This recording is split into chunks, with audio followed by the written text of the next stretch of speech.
Welcome to the final session of this week. In this session, let's review the impact of photography and print media and assess their influence on shaping early modern Korean art.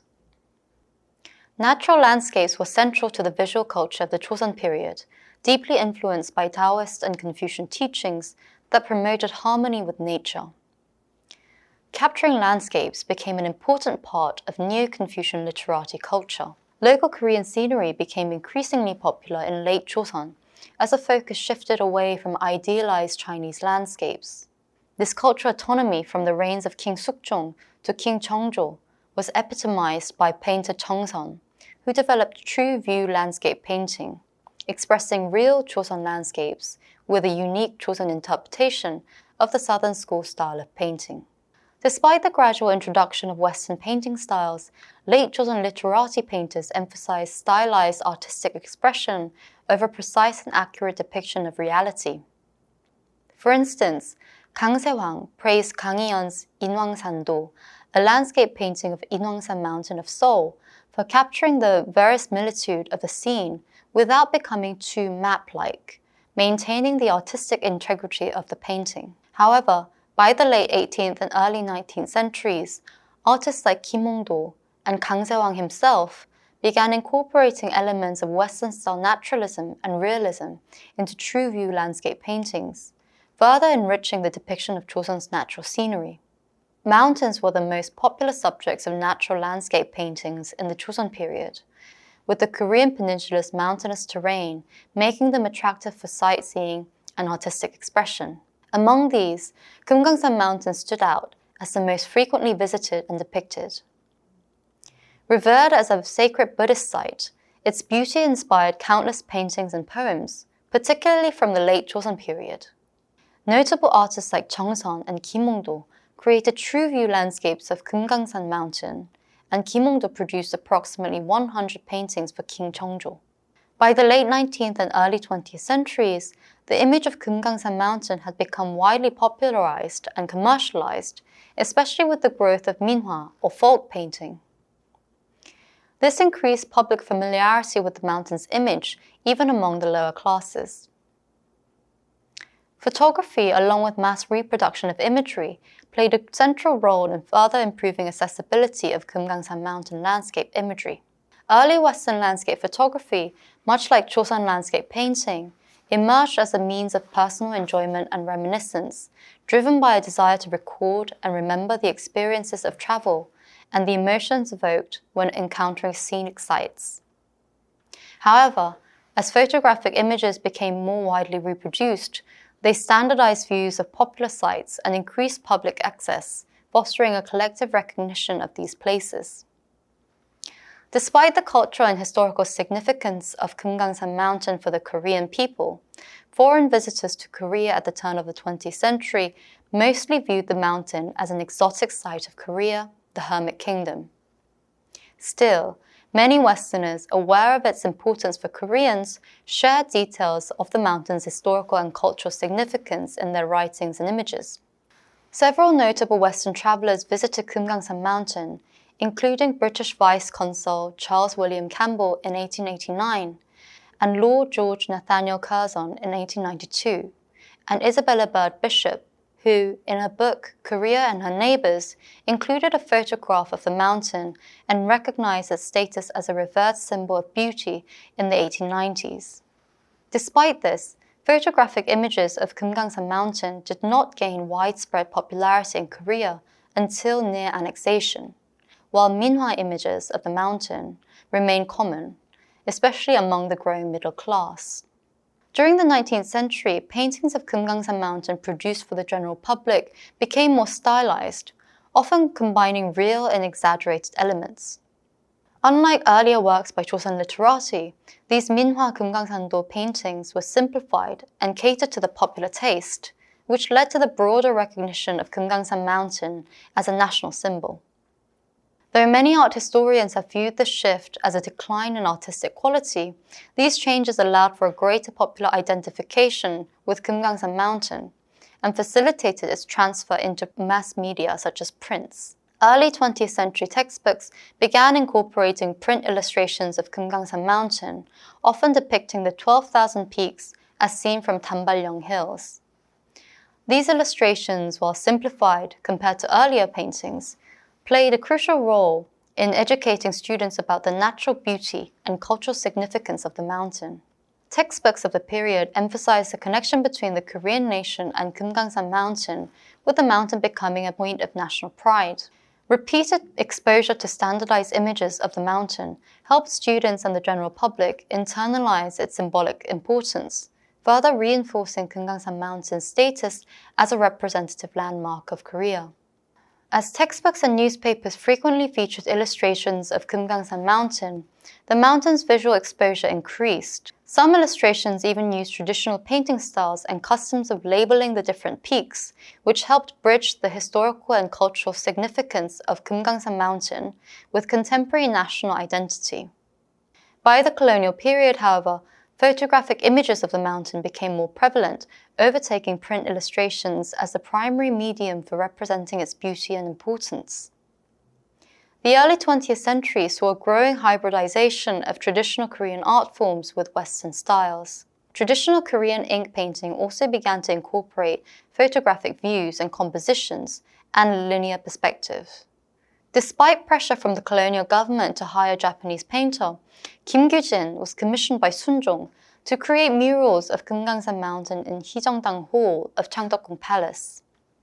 These murals, painted in the traditional blue and green landscape style, show signs of photographic composition and Western sketching techniques, which can also be seen in Kim Gyujin's newspaper illustrations of Kumgangsan Mountain in Mail Shinbo. Kim Gyujin adopted a panoramic layout in his painting, which resembled photographs taken and published by Japanese photo studios, such as Tokuda Photo Studio, a Japanese photo studio based in Wonsan. The use of Kumgangsan Mountain as a decorative motif in the court and its frequent appearance in the early colonial newspaper articles indicates its recognition as a national landmark by both the Korean court and Japanese authorities. This period also marked a shift toward more decorative and commercial representations of Kumgangsan Mountain in photography and print media, which became increasingly popular throughout the 1920s. This popularized horizontal and panoramic layout of Kumgangsan Mountain view, looking toward the rocks from the open sea, resembled popular contemporary photographs that promoted tourism to Kumgangsan Mountain. The use of this perspective is in contrast to the semi-bird's-eye view perspective looking out from the land toward the sea that was typically used in traditional paintings of Chongseokjeong Pavilion. Throughout the early 20th century, Korean artists such as An Jung-sik, Jo Seok-jin, Kim Gyujin, Byun Gun-sik, Lee Sang-bum, No Soo-hyun, Lee Eun-no, Bae Ryum, and Ha Gon continued to depict Kumgangsan Mountain using traditional Joseon true view painting techniques. Despite the gross commodification of the Kumgangsan Mountain in the 1920s and 1930s through Japanese photography and the sales of picture postcards, the cultural practice of drawing inspiration from Kumgangsan Mountain persisted among Korean artists, and the mountain's role in shaping the imagined identity of the Korean nation-state was preserved as artists sought to reclaim its significance. The benefits of photography and the accuracy of recorded visual information were almost immediately recognized and applied to portrait paintings. Chae Yong-shin was a distinguished portrait painter who employed photographs as a reference for creating portrait paintings. Born into a Yangban family, Chae Yong-shin worked as a government official, but was better known for his talent in painting. Chae Yong-shin even had a painting workshop that he ran with his son and grandson. Chae seems to have been receptive to photography as a tool to produce portraits early on, as a studio offered a visitation service where they would go and meet clients in regional areas to create photographic images. The photographs would be then passed on to painters in his Seoul studio to copy and turn into painted portraits. Clients would also send photographs of deceased family members for the creation of funerary portraits, demonstrating the increased utility of photographs in the creation of paintings. On the back of this 1911 painting of Hwang Hyun, a prominent late Joseon scholar, poet, historian, and nationalist, the term imjin was written, meaning to imitate the subject's appearance, indicating that Che used a photograph as a guide. Specifically, this painting was based on a photograph of Hwang Hyun taken by Kim Gyujin in 1909. In recreating the photographic image, Che added shading to the subject's face, giving it a three-dimensional quality, while altering the original studio setting to depict a traditional residential interior.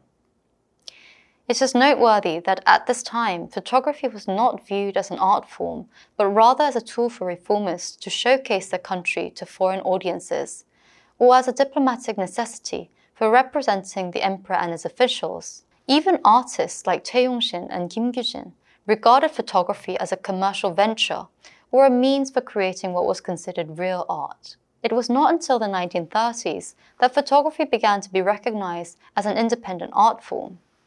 Kim Eun-ho was another artist that was known for his portrait paintings. Kim learned painting in Seowa Misulhue, taught by An Jung-sik and Cho Seok-jin, and became a prominent artist known for figure paintings that were influenced by Nihonga, a style that incorporated Western-style painting to traditional Japanese painting techniques. Kim was also known for his realistic depiction in portrait paintings and was commissioned to produce royal portraits of Sunjong in the colonial period.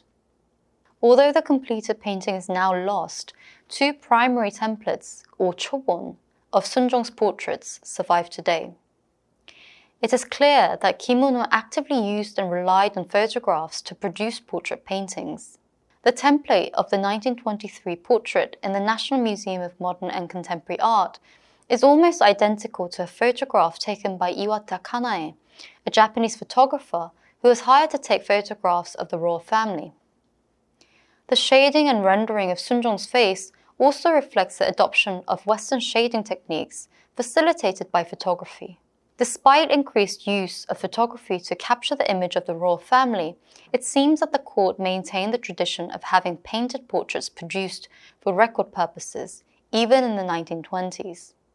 The growth of print media allowed for a wider dissemination of artworks, images, and art criticism, which had a significant effect on public exposure to art. Newspapers and magazines began to feature woodblock prints, photographs, and reproductions of famous artworks, democratizing access to art, which had previously been confined to elite classes. Public interest in art was greatly facilitated through mass media, as more people were exposed to news on art-related events and exhibitions, images in newspapers, textbooks, magazines, and exhibition catalogues. Several news articles of the early 20th century talk about art exhibitions that were immensely popular and attracted large crowds. The Sawayoppe exhibition, as well as the Joseon Art Exhibition, were among the most popular and largest in scale.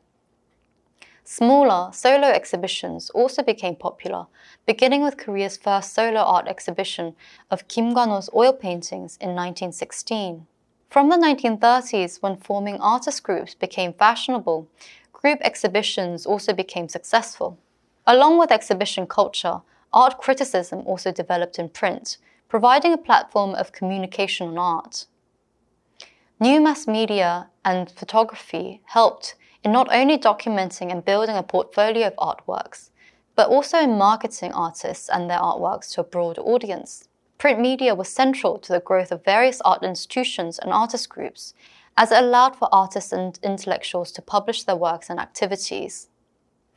By the late 1920s and 1930s, modern exhibition culture had taken root in Korea through institutionalized annual exhibitions such as the Joseon Art Exhibition, and many Korean artists who had trained in Western-style painting in Japan had returned and garnered artist spaces in metropoles such as Seoul, Pyongyang, and Busan. Print media and photography assisted the development and maintenance of artist groups, schools, and exhibitions by recording events and works, publicizing them, and facilitating visual communication among the artists and to the public. Indeed, one of the several reasons for the growing popularity of the Joseon Art Exhibition compared to the Sawayoppe Exhibition was the fact that the government general published catalogues with photographs of the works displayed, while Sawayoppe could not afford such publications. The fallout of the Sawayoppe in 1936 was a testament to the importance of such visual records and platform to publicize art in the early 20th century. Moreover, as photography and print media gained prominence, the diversity of styles and painting greatly increased in Korea.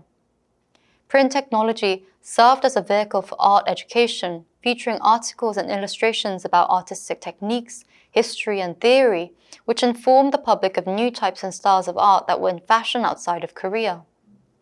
Artists in Korea who were influenced by Western-style art through magazines and printed photographs of artworks began to experiment more with oil painting, which was promoted during the 1920s through institutions like the Joseon Art Exhibitions. Photography's ability to capture reality and print it in mass quantities helped Korean artists explore new subjects and techniques, breaking from the past. In summary, the end of the 19th and early 20th century in Korea saw photography and print media play a pivotal role in transforming the way art was created, perceived, and distributed. They introduced Western techniques, influenced traditional art forms, expanded access to art, and documented Korea's societal changes, all while laying the groundwork for modern Korean art. In this week, we explored themes surrounding the introduction and advent of photography and print media in early modern Korea. In this session, we reviewed the impact that photography and print media had on the arts and the art scene of Korea in the early 20th century. Next week, Dr. Charlotte Horlick will talk about the development of exhibition culture and collecting practices in late 19th and early 20th century Korea.